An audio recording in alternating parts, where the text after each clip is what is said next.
الرحمن الرحيم رب العالمين تبارك وشكر شكور السجود جماعة رب العالمين আমাদেরকে পবিত্র জুমার উদ্দেশ্যে মসজিদে আসার তৌফিক দান করেছেন। এজন্য রব্বে করিমের দরবারে কৃতজ্ঞতা আলহামদুলিল্লাহ। মুহতারাম হাজিরিন, রব্বুল আলামিনের পক্ষ থেকে আমাদের জন্য যে বিশেষ সুযোগ দেওয়া হয়েছিল ফজিলতপূর্ণ সময়ে রহমত মাগফিরাত আর নাজাতে রমজানুল মুবারক শেষ হয়েছে, চাঁদ উঠেছে সোমবারে।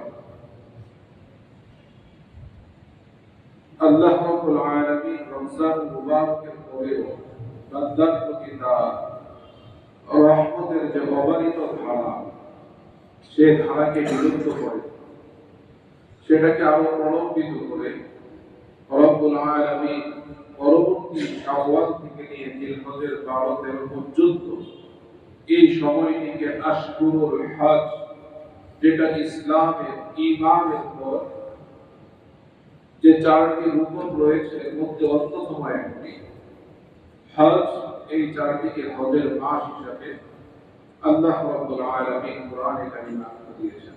শাওয়াল, জিলহজ, জিলহজের 12 থেকে 13 পর্যন্ত। তো সুতরাং এখন যে সময়টি অতিবাহিত হচ্ছে সেই সময়টি হলো আশহুরুল হজ, হজের মাস। শুরু হয়েছে চাঁদ ওঠার মাধ্যমে, শাওয়ালের চাঁদ ওঠার মাধ্যমে আশহুরুল হজ, হজের মাস শুরু হয়ে গেছে। তো ইসলামের অন্যতম রকম আরকানে আরবা অন্যতম একটি হলো হজ। অনেক গুরুত্বপূর্ণ বিষয়। ঈমানের পর যে কাজগুলো বান্দাকে আবশ্যিকভাবে করতে হয়, যেগুলো আল্লাহ তাআলার হক, সালাত, সিয়াম, যাকাত, হজ, এই 4টি অন্যতম, চতুর্থতম হলো হজ। তো আল্লাহ রাব্বুল আলামিন হযরত সাইয়্যিদুনা ইব্রাহিম আলা নবিয়্যিনা আলাইহিস সালাতু ওয়াস সালামকে নির্দেশ দিয়েছেন এবং তিনি তার পুত্র হযরত ইসমাঈল আলা নবিয়্যিনা আলাইহিস সালাতু ওয়াস সালামকে সাথে নিয়ে কাবাতুল্লাহ নির্মাণ করেন। কাবাতুল্লাহ হলো মুসলিমদের কিবলা। কিবলা বলা হয় যেদিকে অভিমুখী হয়ে ইবাদত করা হয়, সালাত আদায় করা হয়, সেটাকে বলা হয় কিবলা। এজন্য মুহতারাম হাজিরিন, এই কাবা হলো মুসলিমদের কিবলা। কাবা অভিমুখী হয়ে আমরা দৈনিক প্রত্যেক 5 ওয়াক্ত সালাত আদায় করি। বিশেষ করে পবিত্র মক্কার হারাম শরীফে যখন বৃত্ত আকারে বাইতুল্লাহকে কেন্দ্র করে দাঁড়িয়ে যায় সালাতের মধ্যে, সেখানে রুকু সিজদায় যখন রুকুতে যায়, সিজদায় লুটিয়ে পড়ে, সেই দৃশ্যটা বড়ই অপূর্ব এক দৃশ্য, অপার্থিব সুন্দর যে সেই দৃশ্যটি ঘটে। তো মুহতারাম হাজিরিন, এই কাবাতুল্লাহ এটা হলো মুসলিমদের কিবলা। রব্বুল আলামিন হযরত ইব্রাহিম আলা নবিয়্যিনা আলাইহিস সালাতু ওয়াস সালামকে নির্দেশ দিয়েছেন এই কাবাতুল্লাহ নির্মাণের। হযরত ইসমাঈলকে নিয়ে তিনি নির্মাণ করেছেন এবং রবের নির্দেশে তিনি ঘোষণা দিয়েছেন হজের ঘোষণা। সেখান থেকে হজের ধারাবাহিকতা শুরু হয়েছে। কোরআনে কারীমের মধ্যে এসেছে রব্বুল আলামিন বলেন ওয়া'আদ্দিন ফিন-নাস বিল-হজ্জ, যে ইব্রাহিম তুমি মানুষ মাঝে হজের ঘোষণা দাও। ইয়াতুকা রিজালা, মানুষ পায়ে হেঁটে আসবে, ওয়া'আলা কুল্লি যামির ইয়াতিনা মিন কুল্লি ফাজ্জিন আমিক, তারা বাহনে চলে আসবে, উটে চলে আসবে, দূর দূরান্ত থেকে তারা আসবে। তো সুতরাং তুমি মানুষের মাঝে হজের এলান করে দাও, ঘোষণা করে দাও। হযরত ইব্রাহিম আলা নবিয়্যিনা আলাইহিস সালাতু ওয়াস সালাম তিনি হজের ঘোষণা দিয়েছেন। মানুষ দূর দূরান্তে ছিল, মানুষ আলমে আল্লাহর মধ্যে ছিল, রূহের জগতে ছিল। তো রব্বুল আলামিন তিনি হযরত ইব্রাহিম আলা নবিয়্যিনা আলাইহিস সালাতু ওয়াস সালামের এই ঘোষণাটি সকলের নিকট পৌঁছে দিয়েছেন।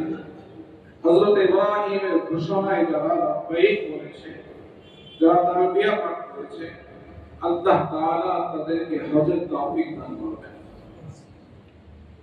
এজন্য মুহতারাম হাজিরিন, আল্লাহ রাব্বুল আলামিন যে আমাদের জন্য হজের বিধানকে প্রবর্তন করলেন, হজের বিধান প্রবর্তন করা এটা কেন? আল্লাহ তাআলা এই হজের বিধান প্রবর্তন করেছেন স্বাভাবিকভাবে আমরা সকলেই আল্লাহ তাআলার বান্দা, সকলের উপরে এই হজ ফরজ হওয়ার কথা ছিল, যেমন সালাত সকলের উপরে ফরজ। কিন্তু রব্বুল আলামিন সকলের প্রতি হজকে ফরজ করেননি, বরং শুধুই মাত্র যারা বাইতুল্লাহ পর্যন্ত পৌঁছার সামর্থ্য রাখে, শারীরিক এবং আর্থিক, তাদের উপরে আল্লাহ তাআলা হজকে ফরজ করেছেন। এবং যারা অসচ্ছল, অক্ষম, তাদের আত্মিক একাত্মতাকে, তাদের হৃদয়ে এই বিধানটাকে কবুল করা, এতটুকু আল্লাহ তাআলা যথেষ্ট হিসাবে গণ্য করেছেন। কোরআনে কারীমের মধ্যে এসেছে, ওয়ালিল্লাহি আলান নাস হিজ্জুল বাইতি মান ইসতাতাআ ইলাইহি সাবিলা ওয়া মান কাফারা ফাইন্নাল্লাহা গানিয়্যুন আনিল আলামিন। আল্লাহ তাআলার সন্তুষ্টির জন্য, আল্লাহ তাআলার উপকারার্থে মানুষের উপর আবশ্যক হলো, অপরিহার্য হলো হিজ্জুল বাইত, বাইতুল্লাহ হজ করা। মান ইসতাতাআ ইলাইহি সাবিলা, হজ কারা করবে, কাদের জন্য আবশ্যক, অপরিহার্য, যারা বাইতুল্লাহ পর্যন্ত পৌঁছার সামর্থ্য রাখে।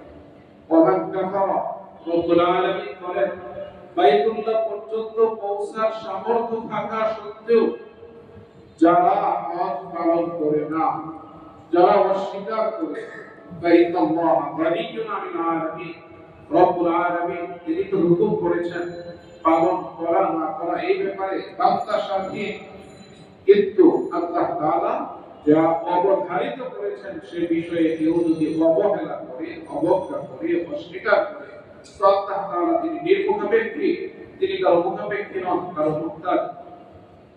এজন্য মুহতারাম হাজিরিন, রব্বুল আলামিন যাদের উপর হজ ফরজ করেছেন, যাদের বাইতুল্লাহ পর্যন্ত পৌঁছার শারীরিক সামর্থ্য রয়েছে, আর্থিক সামর্থ্য রয়েছে, তাদের উপর হজ ফরজ। এই হজ ফরজের বিধান, কারোর উপর হজ ফরজ হয়েছে, শারীরিক সক্ষমতা ছিল, আর্থিক সামর্থ্য ছিল, কিন্তু সে হজ তখন পালন করেনি, পরবর্তীতে তার দারিদ্রতা তাকে গ্রাস করেছে। মুহতারাম হাজিরিন, সামর্থ্য থাকা অবস্থায় হজ আদায় করেনি, কিন্তু পরবর্তীতে সে দরিদ্র হয়ে গেল, তখন আর যাওয়ার সামর্থ্য, অথবা তার শারীরিক সামর্থ্য নেই, অথবা আর্থিক সামর্থ্য নেই, বা দুইটার একটিও নেই, তারপরেও তার উপর থেকে এই ফরজ যে হুকুম ছিল সেটা উঠতে করা হবে না। এই ফরজ আদায় না করার অপরাধে সে অপরাধী হিসাবে সাব্যস্ত। এজন্য যখন হজ ফরজ হয়, বিলম্ব না করে খুব দ্রুত হজ পালন। দুনিয়ার ব্যস্ততা থাকবে, ব্যবসা বাণিজ্যের ব্যস্ততা থাকবে, স্ত্রী সন্তান যারা আছে তাদের চাহিদা পূরণের, প্রয়োজন পূরণের জন্য মুহতারাম হাজিরিন, সময়ের অজুহাত দেখিয়ে মেয়েকে বিবাহ দিয়ে তারপরে হজ, ছেলেকে বিবাহ করিয়ে তারপরে হজ, এই সকল কিছু হলো নফসের প্ররোচনা, ইবলিসের ধোঁকা। তো সুতরাং এই বিষয়গুলো থেকে পবিত্র হয়ে মুহতারাম হাজিরিন, যখনই হজ ফরজ হয় তখনই হজ। তো আল্লাহ রাব্বুল আলামিন হজ ফরজ করেছেন। হজের উপকারিতা কি?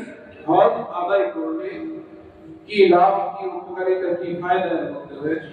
রাসূল করিম সাল্লাল্লাহু আলাইহি ওয়াসাল্লাম বলেন, মান হাজ্জা লিল্লাহ ফালাম ইয়ারফুস ওয়া লাম ইয়াফসুক ফারাজআ কায়াউমিন ওয়ালাদাতহু উম্মুহু।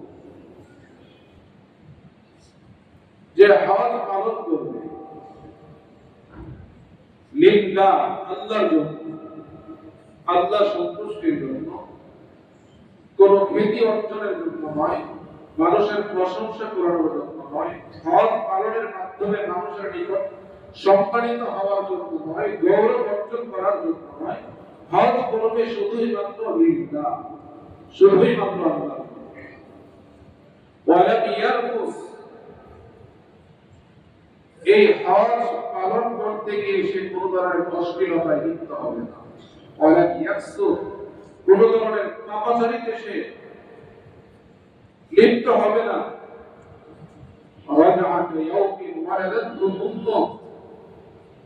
যদি আল্লাহ সন্তুষ্টির জন্য হজ হয়, দুনিয়ার কোনো খ্যাতি অর্জন, কোনো মোহ, কোনো সম্মান, কোনো গৌরব অর্জনের উদ্দেশ্য না থাকে, মানুষ হাজী সাহেব বলবে, নাম লেখার সময় হাজী লিখবে আর কাজ লিখবে, এই ধরনের মনোভাব যদি কারো না থাকে, এর থেকে যদি দিনটাকে সে পবিত্র করে তারপর সে হজ করতে পারে এবং এই হজের মধ্যে তার কোন ধরনের অশ্লীল শব্দ উচ্চারণ করা, এই হজের মধ্যে কোন ধরনের নাফরমানিতে লিপ্ত হওয়া থেকে সে পবিত্র থেকে হজ পালন করে, তাহলে রাসূল করিম সাল্লাল্লাহু আলাইহি ওয়াসাল্লাম বলেন, রাজাআ কায়াউমিন ওয়ালাদাতহু উম্মুহু, এই হজ পালন করে যখন সে ফিরে আসবে তখন সে ওই দিনের মতো পবিত্র হয়ে যাবে যেদিন তার মা তাকে ভূমিষ্ঠ করেছে, প্রসব করেছে।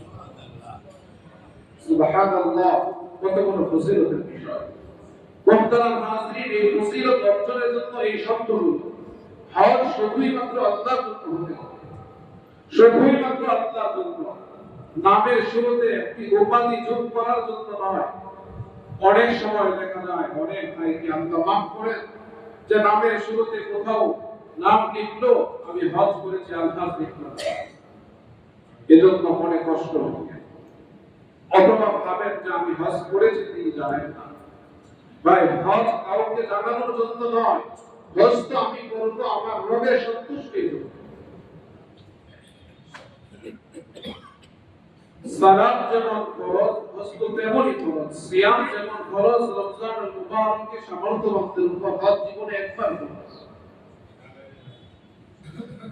তো এই জন্য যে আমি হজ করেছি, এখন আমার নাম লিখতে হলে শুরুতে আল-হজ বা শুরুতে হাজি লিখতে হবে, এই ধরনের মনোভাব যদি থাকে তাহলে তাদের জন্য এই ফজিলত নয়।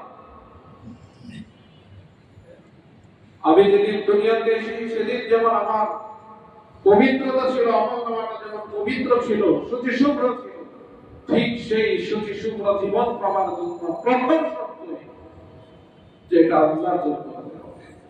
নামের শুরুতে আল-হজ বা হাজি লেখার জন্য হতে পারবে না, শুধুই মাত্র আল্লাহর জন্য হবে। তো সুতরাং কে জানলো না, কাউকে জানানোর জন্য নয়। আমি হজ করেছি, এটা আমার আত্মীয় স্বজন, পাড়া মহল্লার, সমাজের তাদেরকে জানতে হবে, জানাতে হবে না, আমি হজ করেছি তো আমার মালিকের সন্তুষ্টির জন্য। তিনি তো আলিম বিদাতে সুদূর, তিনি তো সামিউন বাসীর, তিনি তো দেখেন, তিনি শুনেন, তিনি জানেন। তো সুতরাং আমার হজ শুধুমাত্র আল্লাহর জন্য। যদি শুধুই মাত্র আল্লাহ সন্তুষ্টির জন্য করতে পারি এবং সেই হজ এর মধ্যে কোনো ধরনের অশ্লীলতা, কোনো ধরনের পাপাচার যদি না থাকে, অশ্লীলতা পাপাচার মুক্ত হজ যদি হয়, তাহলে রাসূল করিম সাল্লাল্লাহু আলাইহি ওয়াসাল্লাম বলেন যে যেদিন তুমি ভূমিষ্ঠ হয়েছো সেদিন যেমন পবিত্র ছিলে, শুচি শুভ্র ছিলে, ফিরে আসার সময় ঠিক তেমনই পবিত্র জীবন নিয়ে ফিরে আসবে।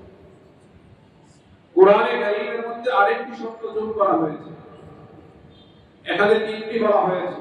এক হলো আল্লাহ সন্তুষ্টির জন্য, দ্বিতীয় হলো কোনো অশ্লীল কথা বলা যাবে না, তৃতীয় হলো কোনো ধরনের পাপাচারে লিপ্ত হওয়া যাবে না। কোরআনে কারীমে আরেকটু ব্যাখ্যা করে উল্লেখ করেছে, আল হজ্জু আশহুরুম মা'লুমাত ফামান ফারাদা ফীহিন্নাল হজ্জ ফালা রাফাথা ওয়ালা ফুসুকা ওয়ালা জিদালা ফিল হজ্জ। যে হজের মাসে হজ করার সিদ্ধান্ত নিয়েছে, নিয়ত করেছে যে আল্লাহর সন্তুষ্টির জন্য, আল্লাহর হুকুম পালন করার জন্য হজ করবে,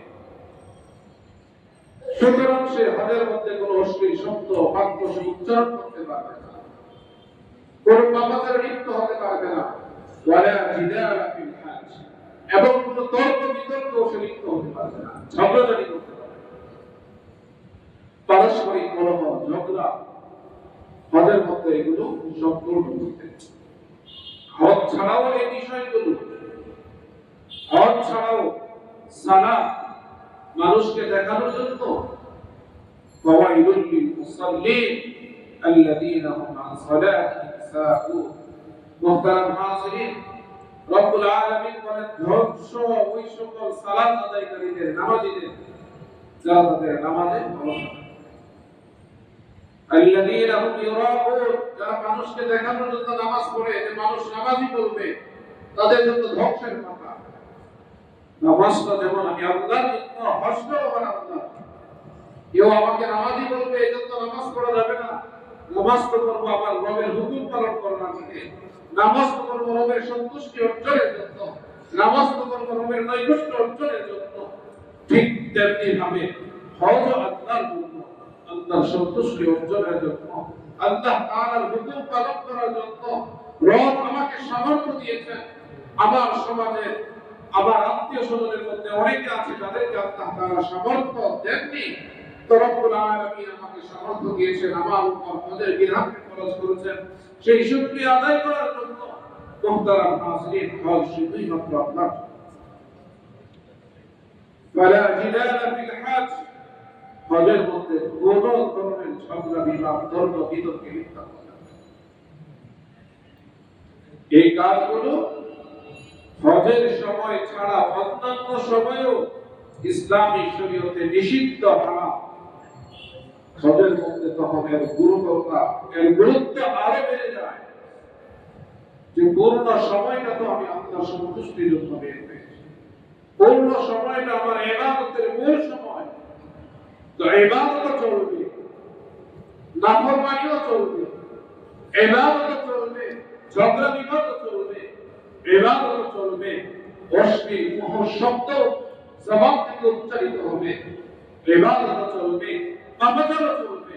মুহতারাম হাজিরিন, সে ইবাদত কিভাবে করবে? এজন্য যে হজ শুধুই মাত্র আল্লাহর জন্য, আল্লাহর সন্তুষ্টির জন্য, নৈকট্য লাভের জন্য, রবের শুকরিয়া আদায়ের জন্য। তো সুতরাং হজের যে শর্ত রয়েছে, হজের মধ্যে কোনো অশ্লীলতা, কোনো পাপাচার, কোনো ঝগড়া বিবাদ কোনো কিছুই করা যাবে না। এই সকল কিছু করলে ওমা তাফআলু মিন খায়রিন ইয়া'লামুহু আল্লাহ, তোমরা যা ভালো কাজ করো এই সকল বিষয় সম্পর্কে আল্লাহ তাআলা জানেন।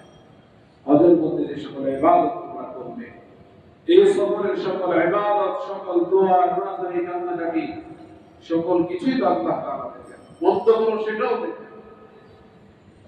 ওয়াতাসাওয়াদু ফাইন্না খায়রাজ যাদি তাকওয়া, হজের জন্য তোমরা পাথেয় গ্রহণ করো, তবে সর্বোত্তম পাথেয় হলো তাকওয়া, খোদা ভীরুতা অর্জন করা, আল্লাহর ভয় অর্জন করা। এজন্য মুহতারাম হাজিরিন, হজের ফজিলত বলা হয়েছে ওয়াজআকা ইয়াউমি ওয়ালাদাতহু উম্মুহু, মায়ের পেট থেকে ভূমিষ্ঠ শিশু, সত্য নবজাত শিশুটা যেমন নাকি নিষ্পাপ, যেমন পবিত্র, যেমন সুচিসুন্দর জীবনের আত্মার অধিকারী, ঠিক তেমনি ভাবে হজ যখন আল্লাহর জন্য করে, সকল পাপাচার বর্জন করে, হজের সকল আহকাম এবং মানাসিক গুলো আদায় করে, তখন ওই হাজী আল্লাহর ঘরের মেহমান, সে নবজাত শিশুর মতো নিষ্পাপ, মাসুম, পবিত্র, সুচিসুন্দর জীবন নিয়ে ফিরে আসে। আরে হাদিসের মধ্যে রাসূল করিম সাল্লাল্লাহু আলাইহি ওয়াসাল্লাম আরেকটি ফজিলতের কথা বলেছেন যে এর বিনিময় কি? হজের বিনিময়, হজের প্রতিদান সম্পর্কে রাসূল করিম সাল্লাল্লাহু আলাইহি ওয়াসাল্লাম বলেন আল হজ্জুল মাবরুর, যখন হজ শুধুই আল্লাহর জন্য হয়, যখন হজে কোনো অশ্লীল শব্দ উচ্চারণ করে না, যখন হজে কোনো পাপাচার হয় না, যখন হজের মধ্যে কোনো ধরনের ঝগড়া বিবাদে লিপ্ত হয় না, তখন সেই হজটাকে বলা হয় হজ্জ মাবরুর, মাকবুল হজ। তো সুতরাং আল হজ্জুল মাবরুর লাইসা লাহু জাযাউ ইল্লা আল জান্নাহ, যে হজ্জ মাবরুরের বিনিময়, এর প্রতিদান শুধুই মাত্র জান্নাত। জান্নাত ছাড়া অন্য কোনো কিছুই হজ্জ মাবরুরের বিনিময় নয়। তো সুতরাং আল্লাহ তাআলা হজের প্রতিদান দিবেন যখন আল্লাহর জন্য হয়, হজের আহকাম এবং মানাসিকগুলো যথাযথভাবে আদায় করা হয়, তখন আল্লাহ রাব্বুল আলামিন এর প্রতিদান স্বরূপ, এর বিনিময় স্বরূপ বান্দাকে জান্নাত দান করেন। এজন্য মুহতারাম হাজিরিন, যে হজের বিনিময় জীবনে একবার খরচ, দেখেন সালাত আমরা আদায় করি প্রত্যেক 5 বার, প্রতিদিন সিয়াম পালন করি রমজান মুবারকের পূর্ণ মাস, এবং যত বছর যে হায়াত পায় জীবনে যে কয়টা রমজান আসবে ততটা রমজানে আমার উপর সিয়াম খরচ। কিন্তু হজ পরের সম্পত্তির মালিক হলেও, গোটা দুনিয়ার মালিক হলেও জীবনে শুধুই মাত্র একবার খরচ। আর এই একবারের এক খরচ আদায়ের মাধ্যমে রব্বুল আলামিনের নিকট থেকে জান্নাত তুলে নেওয়া হবে। মুহতারাম হাজিরিন, এটা সাধারণ কোনো বিষয় না। এর জন্য যে শর্তগুলো কোরআন এবং সুন্নাহ হাদিসের মধ্যে এসেছে, সেই শর্তগুলো যথাযথভাবে পালন করতে হবে। আবার হজটাকে পবিত্র করতে হবে, সব ধরনের ত্রুটি থেকে হজকে নিরাপদ করতে হবে। তখন এই হজের বিনিময় আল্লাহ তাআলা আমাকে জানাবেন। তো হজের ফজিলত হলো এই যে সত্য নবজাতক শিশুর মতো এক পবিত্র জীবন, সুচিসম্পন্ন জীবন লাভ করবে, এবং মৃত্যুর পরবর্তী জীবনে সে রবের নিকটে হজের বিনিময় স্বরূপ, প্রতিদান স্বরূপ সে জান্নাত লাভ করবে। কিন্তু হজ ফরজ হওয়ার পর, এই ফজিলত বলার পরেও তারপরেও সামর্থ্যবান ব্যক্তি হজ করেনি, তাহলে তার জন্য কি ওয়াঈদ এসেছে, এর পরিণাম কি? রাসূল করিম সাল্লাল্লাহু আলাইহি ওয়াসাল্লাম বলেন, মান মালাকা যাদান ওয়া রাহিলাতান, যে হজের পাথর এবং বাহনের মালিক হলো, অর্থাৎ হজ করার সামর্থ্য অর্জন করলো, তবলিগু ইলা বাইতিল্লাহ, যে তার এই সামর্থ্য, শারীরিক শক্তি, সামর্থ্য এবং আর্থিক সম্পত্তি এগুলো তাকে বাইতুল্লাহ পর্যন্ত পৌঁছাইতে সক্ষম, তারপরে ওয়ালাম ইয়াহুজ্জা, বাইতুল্লাহ পর্যন্ত পৌঁছার সামর্থ্য থাকা, হজ ফরজ হওয়ার পরেও সে হজ করেনি, ফালা আলাইহি আই ইয়ামুতা ইয়াহুদিয়ান আও নাসরানিয়ান। রাসূল করিম সাল্লাল্লাহু আলাইহি ওয়াসাল্লাম বলেন যে ফালা আলাইহি আই ইয়ামুতা ইয়াহুদিয়ান আও নাসরানিয়ান, যে সে ইহুদি হয়ে মারা যাক বা নাসারা হয়ে মারা যাক, তাতে আমার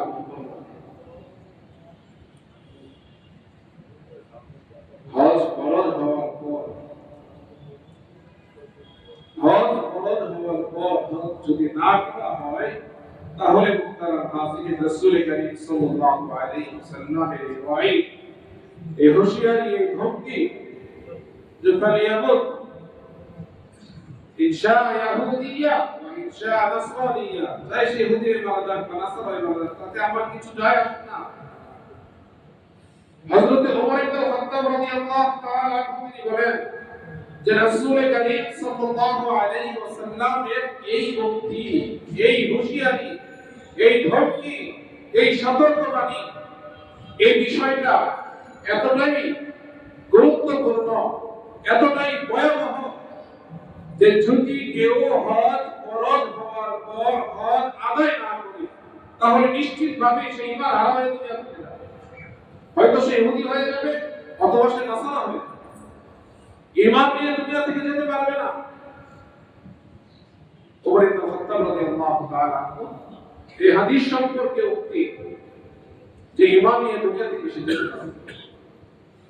এজন্য মুহতারাম হাজিরিন, হজের যে ফজিলত রয়েছে, ঠিক হজ ফরজ হওয়ার এই হজ যদি পালন কেউ না করে, তাহলে মুহতারাম হাজিরিন, এর ভয়াবহতা অনেক ব্যাপক।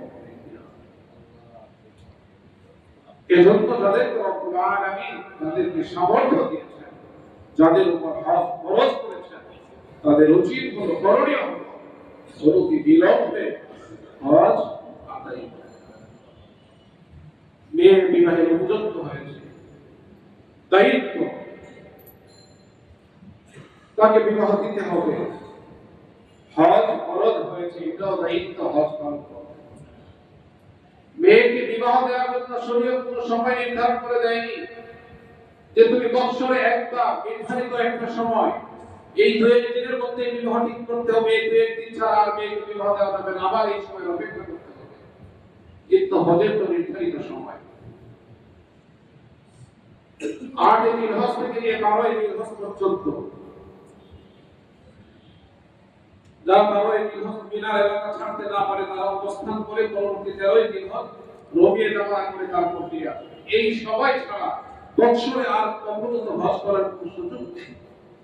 তো সুতরাং অগ্রগণ্য যখন দুইটা একসাথে হবে তখন হজের সময় আসলে হজ করাটাই অগ্রগণ্য।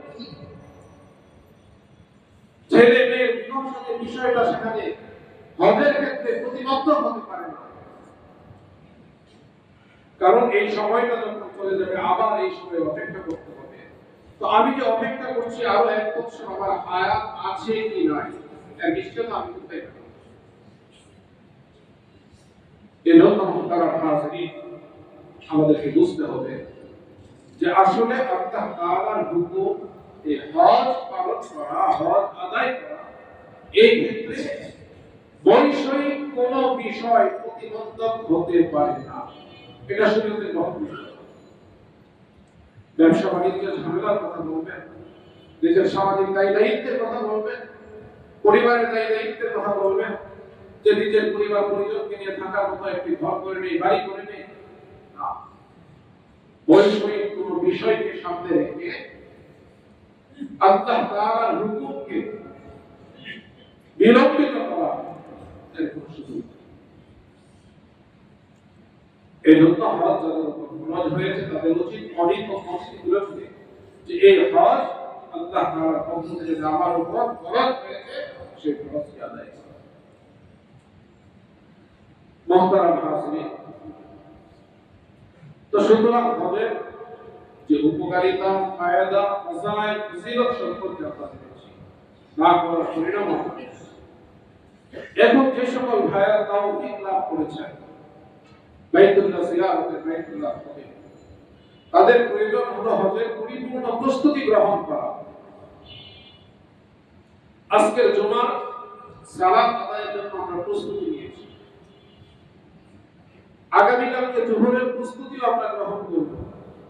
গতকালকে জোহর আদায় করেছি, প্রস্তুতি নিয়ে জোহর আদায় করেছি।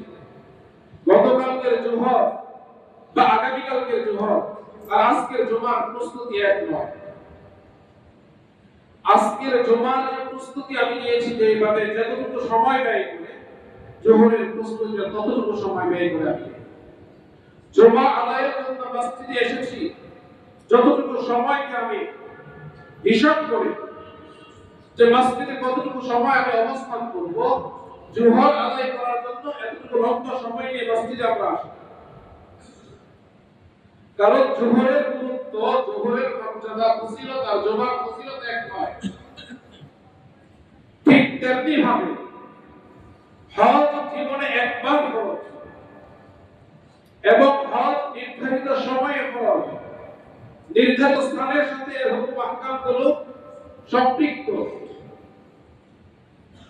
তো সুতরাং ওই নির্ধারিত সময়, নির্ধারিত স্থান, নির্ধারিত বিধানগুলো যথাযথভাবে পালন করার জন্য, এবং সেটা শুধুমাত্র একদিনের সাথে সম্পৃক্ত নয়, 8 জিলহজ থেকে নিয়ে 12 জিলহজ পর্যন্ত মিনা যদি ছাড়তে না পারে, 12 জিলহজ মিনার সীমানা ছাড়তে না পারলে 13 জিলহজ পর্যন্ত প্রভাবিত হয়। তো সুতরাং 8, 9, 10, 11, 12 এই 5 দিন, 5 দিনে একটি বিধান পরিপূর্ণ হবে। তো সুতরাং যেই বিধানটা পালন করতে 5 দিন প্রয়োজন, সেই বিধানটার প্রস্তুতির জন্য ওই রকম সময় দেওয়া প্রয়োজন। জোহরের সালাত আদায় করতে আসি 20-25 মিনিট সময় হাতে নিয়ে, জুমার সালাত আদায় করতে আসি 2-2.5 ঘন্টা সময় নিয়ে, কারণ জোহর থেকে জুমার গুরুত্ব বেশি, জুমার সময়ও বেশি।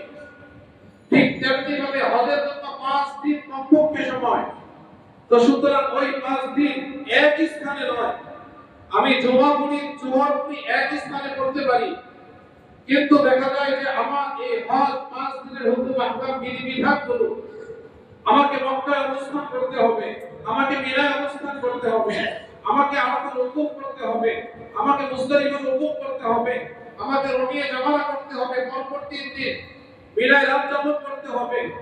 মুহতারাম হাজিরিন, তো এইভাবে ধারাবাহিক আমার 5 দিন পর্যন্ত চলবে। এর মধ্যে কোন কোন কাজগুলো করা যাবে, কি কি করা যাবে না, এই সময়ের বিধিনিষেধগুলো কি, এই সকল বিষয় সম্পর্কে জানা শিখা খুব ভালোভাবে এর জন্য প্রস্তুতি গ্রহণ করা। যাদের হজ ফরজ হওয়ার পরেও হজ করে না, তাদের পরিণাম সম্পর্কে তো বললামই, তাদের ব্যাপারে তো আর কিছু বলার নেই। মুহতারাম হাজিরিন, যাদেরকে আল্লাহ তাআলা তৌফিক দিয়েছেন, সিদ্ধান্ত যারা নিয়েছেন, তাদের ব্যাপারে প্রস্তুতির কথা আসলে আমরা কি বুঝি? আসলে প্রস্তুতি বলতে হজে আত্মিক প্রস্তুতি, মাসায়েলের প্রস্তুতি, এটাই হলো মূল প্রস্তুতি। বৈষয়িক প্রস্তুতি তো আমরা গ্রহণ করবই, কিন্তু শুধুমাত্র বৈষয়িক প্রস্তুতি যথেষ্ট নয়। হজের সময় আসলো, আমি রেজিস্ট্রেশন করলাম, নিবন্ধন করে মুহতারাম হাজিরিন ভালো এজেন্সি খোঁজ করলাম, ভালো এজেন্সি খুঁজে কোন এজেন্সি অভিজ্ঞতা বেশি, কোন এজেন্সিতে গেলে আমার কষ্ট কম হবে, খুব আরামের সাথে খুব শান্তিতে আমি হজ করতে পারবো। মুহতারাম হাজিরিন, এগুলোই বুঝলাম, কি কি সামানা নেওয়ার প্রয়োজন, শুধু এগুলোই ভালো থেকে ভালো বুঝতে থাকলাম। এর নাম হজের প্রস্তুতি। কোরআনে কারীম বলে, তাযাওয়াদু ফাইন্না খায়রাজ যাদি তাকওয়া, যে হজের সর্বোত্তম আসবাব হলো, সামগ্রী হলো, হজের মধ্যে যা প্রয়োজন সেটা হলো তাকওয়া। এজন্য আর্থিক প্রস্তুতিটা এটাই হলো, এটা হজের হাকিকি প্রস্তুতি। হজের মাসআলা মাসায়েল বিধিবিধানগুলো জানা, ভালোভাবে শেখা, সেটা হলো হজের প্রস্তুতি। তো সুতরাং আমাদের করণীয় হলো যে আমাদের ভিতরটাকে পরিশুদ্ধ করা, আমার হৃদয়টাকে ঠিক করা। আত্মিকভাবে প্রস্তুতি কিভাবে গ্রহণ করব? আত্মিক প্রস্তুতির প্রথম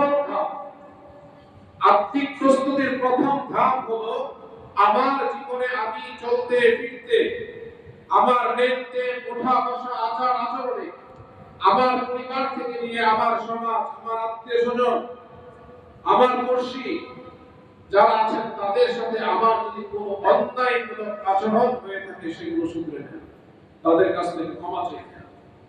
যদি কারো হক আমার নিকট গচ্ছিত থাকে, বা আমি অন্যায় করে কারো হক মেরে থাকি, তাহলে সেগুলো আগে পরিষ্কারভাবে আদায় করা।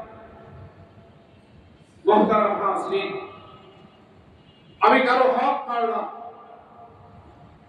মারার পর তারপরে আমি হজ করলাম,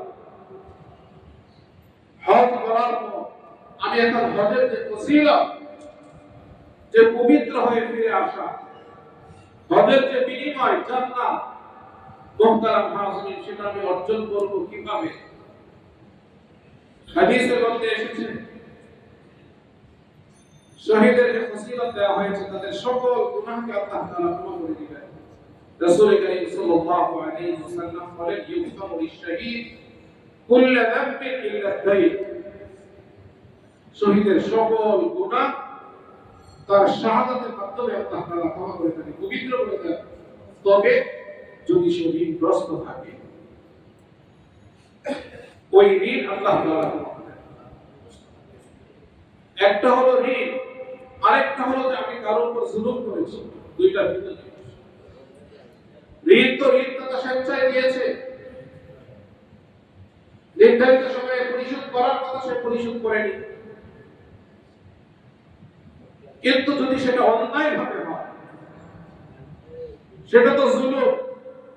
আর হাদিসে রাসূল সাল্লাল্লাহু আলাইহি ওয়াসাল্লাম, জুলুমটা এটা প্রকাণ্ড অন্ধকার হয়ে আসরের ময়দানে উপস্থিত করা হবে।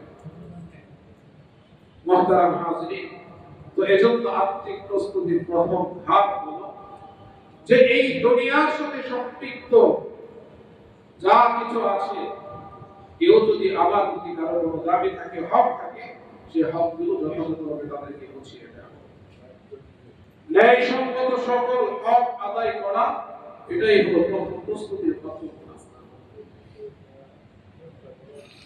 নির্ভরযোগ্য কিতাবের মাধ্যমে হজের মাসআলা মাসাইলগুলো জানা, বিজ্ঞ আলেম রব্বানি যারা আহলে দ্বীন যারা তাদের কাছ থেকে হজের মাসাইল সম্পর্কে জানা,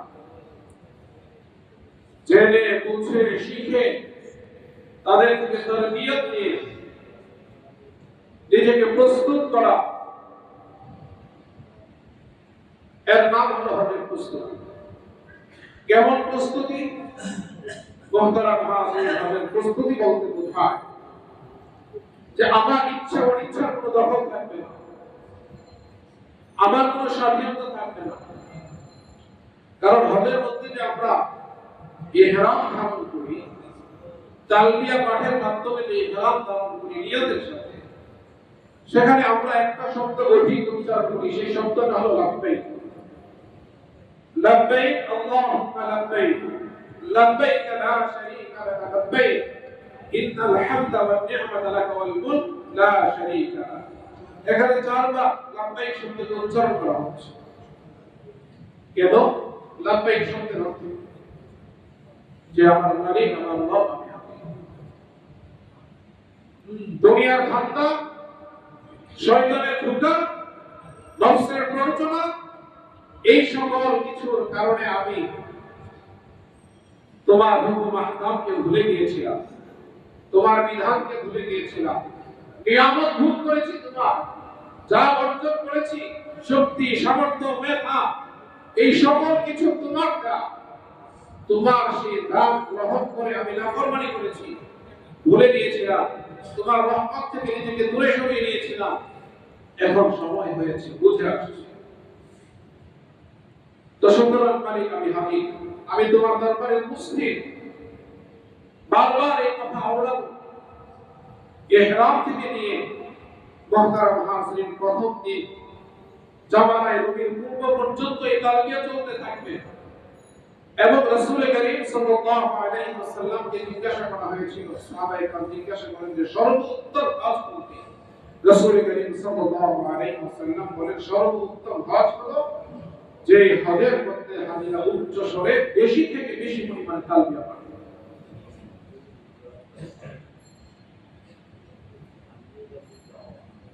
আল্লাহ তাআলার ঘরে তো মুহতারাম হাজিরিন, হজ আসলে কি? হজ তো ইশক এবং মুহাব্বতের অপর নাম। কারণ দিবা রাত্রিতে অসংখ্য অগণিত নিয়ামত আমরা ভোগ করছি। তো যার ইহসান আমার উপর প্রতিনিয়ত দিবানিশি অবারিত হয়, তার প্রতি দিলের আকর্ষণ থাকবে না, টাক থাকবে না, তার প্রতি মায়া, মমতা, মহব্বত আর ভালোবাসা থাকবে না, এটা তো হতে পারে না। দুনিয়ায় কারো থেকে কেউ যদি কিছু পায়, তাহলে তার ইহসানকে আমরা স্বীকার করি। প্রতিনিয়ত কেউ যদি আমার প্রতি ইহসান করে, আমার প্রয়োজনগুলো পূরণ করে, মুহতারাম হাজিরিন, তার প্রতি আমরা শুকরগুজারি হই। দিলের একটা টান আমাদের থাকে তার প্রতি, একটা শ্রদ্ধার ভাব থাকে, তার প্রতি ভক্তি থাকে, এটা একটা সহজাত বিষয়। কিন্তু আহকামুল আবিদিন থেকে তার অসংখ্য অগণিত নিয়ামত আমরা প্রতিনিয়ত ভোগ করছি।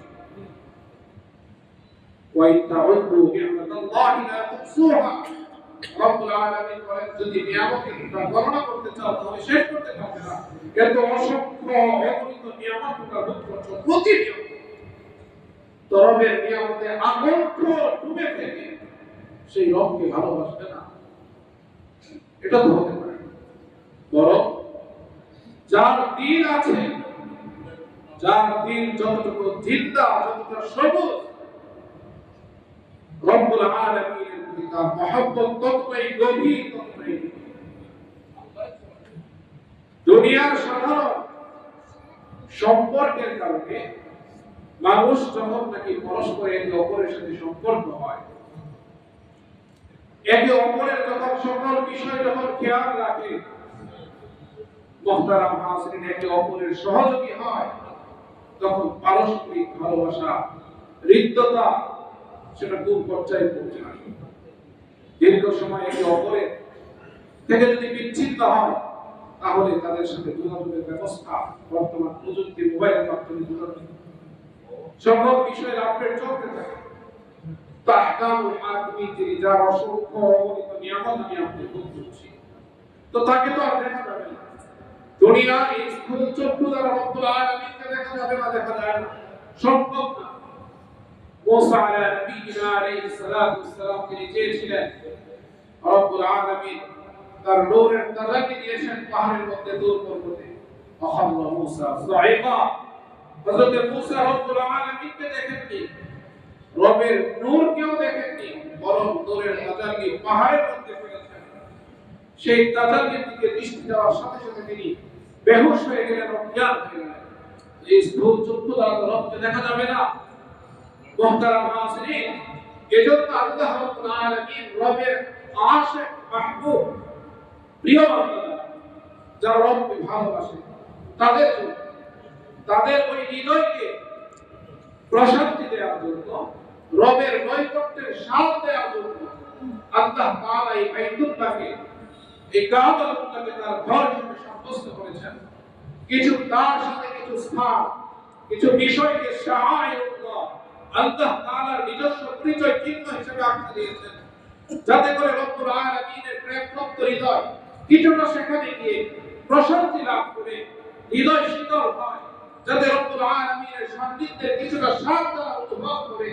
এজন্য রব্বুল আলামিন দুনিয়ার মধ্যে ঘরকে তার ঘর হিসেবে সাব্যস্ত করেছেন। তো সুতরাং হজ এটা বোঝা নয়, এটা কোনো আর্থিক দণ্ড নয়, এটা কোনো জরিমানা নয়, বরং আশিক, প্রেমিক বান্দা তার রবের প্রতি ভালোবাসা আর মহব্বত, সেই মহব্বতের পূর্ণতা, মহব্বতের প্রাপ্তি আল্লাহ তাআলা সেই সুযোগ করে দিয়েছেন। এজন্য মুহতারাম হাজিরিন, আমাকে আপনাকে বুঝতে হবে যে হজ আল্লাহ তাআলা যাদের উপর ফরজ করেছেন, হজের ফজিলত সম্পর্কে আমরা যা জেনেছি এবং না করার পরিণাম সম্পর্কে জেনেছি, তো সুতরাং যাদেরকে আল্লাহ তাআলা কবুল করেছেন হজের, যারা হজে যাবেন আগামী 29 তারিখ থেকে আমাদের দেশের ফ্লাইট শুরু হবে হজে, মুহতারাম হাজিরিন এখনো সময় আছে, আজকে 18 তারিখ। তো সুতরাং এই সময়ের মধ্যে যাদের শুরুর দিকে ফ্লাইট বা যারা শেষে যাওয়ার পূর্বে যেন হজের পরিপূর্ণ প্রস্তুতি আমরা গ্রহণ করি।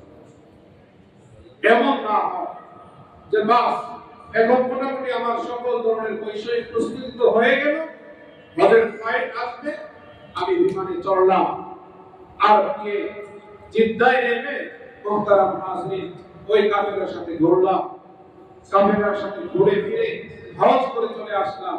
মুহতারাম হাজিরিন, কিন্তু হজের যে শর্তগুলো দেওয়া হয়েছিল কোরআনে, যে শর্তগুলো দেওয়া হয়েছিল হাদিসে, সেই শর্তের প্রতি ভ্রুক্ষেপ করলাম না, এবং হজ যে শুধুমাত্র আল্লাহর জন্য, সে বিষয়টাকেও ভুলে গেলাম।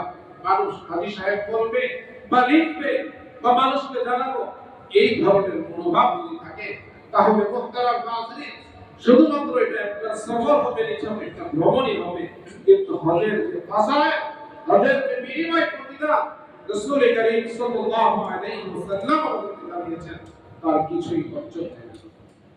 এজন্য আল্লাহ রাব্বুল আলামিন আমাদের সকলকে খালেস নিয়তে, বিশুদ্ধ নিয়তে হজের আর্থিক প্রস্তুতি গ্রহণ করে এবং হজের মাসআলা, মাসাইল, আহকাম এবং মানাসিকগুলো যথাযথভাবে শিখিয়ে জেনে তারপরে আল্লাহ তাআলা আমাদেরকে হজ্জের জন্য কবুল করেন।